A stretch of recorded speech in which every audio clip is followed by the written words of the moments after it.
Hello, and thanks for joining us. I'm Steve Cortes. And I'm Jenn Pellegrino. You know, Steve, President Joe Biden entered office back in January on inherited momentum, a recovering economy, at least 2 vaccines to distribute thanks to Operation Warp Speed, and a world that was really largely at peace. Now, fast forward to just over 100 days later, and the wheels are coming off the wagon a bit here, Steve. No, you know, it really seems that way because the headlines this week, let's face it, Jen, they are troubling to say the least. From economic headwinds here at home to a Mideast that is on fire right now, this early Biden performance should reinforce for every single American, for every citizen out there, just how important elections are. You're right. You know, and 1 step forward, 2 steps back is the expression that comes to mind. But, Steve, you know, it feels like this giant leap backwards in every way, politically and economically.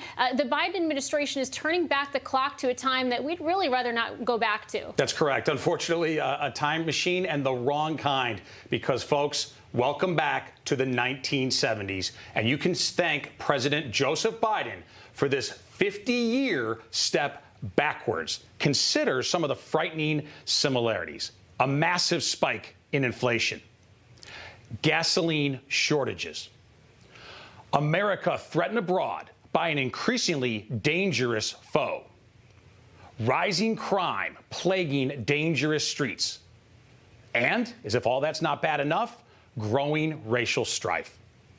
Folks, in just over 100 days in office, Biden has created an incredibly troubling new normal, a new normal that we can't accept as normal, a quick and growing decline that should alarm every American and should serve as a rally cry to action.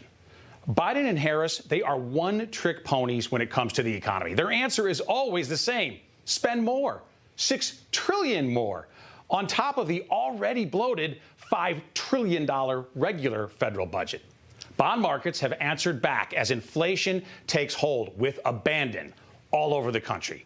Since Biden's election, gasoline prices have soared higher, with gasoline futures up an astounding 72% since November 3rd.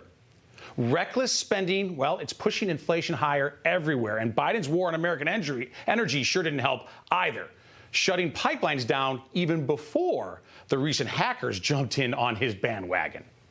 And now you're feeling it at the pump. Gas prices, well, they've risen above $3 a gallon on a national average for the first time since 2014, and much higher than that in many places, as I don't have to tell a lot of you, especially on the West Coast.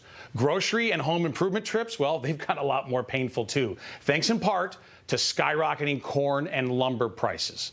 And this colonial pipeline attack, well, it makes it clear that our adversaries, they neither respect nor fear Biden as a commander-in-chief. This is especially true with China, which is the biggest threat to America's economic and national security.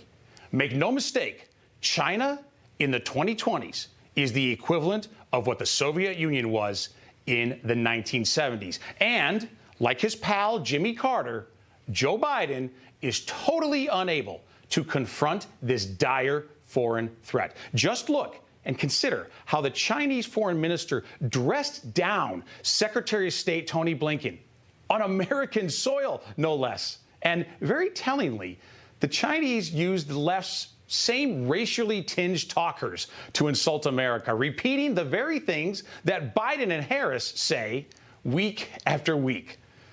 And welcome back to another marker of the 1970s, violence and crime.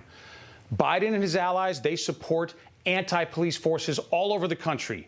And blue cities like Chicago spiral out of control. On Mother's Day weekend in Chicago, the city saw its 200th shooting death of 2021 out of a total of over 1,100 total shootings. The trend for the summer, it looks grim for places like the Windy City. And at the same time, what's Biden doing? He's ramping up the racial strife. America is systemically racist, he tells us, and we have a stained soul.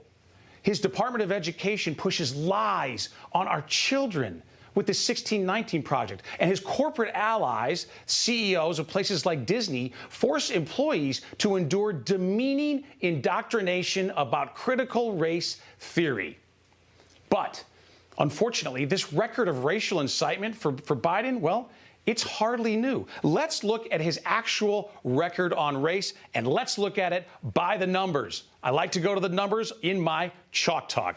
Biden and race. First, let's talk about polling. This is from the New York Times and CBS News. The last time Joe Biden was in power, when he was vice president of the United States, when he and Obama took office in 2008, race relations in polling, 66% of Americans said race relations were good.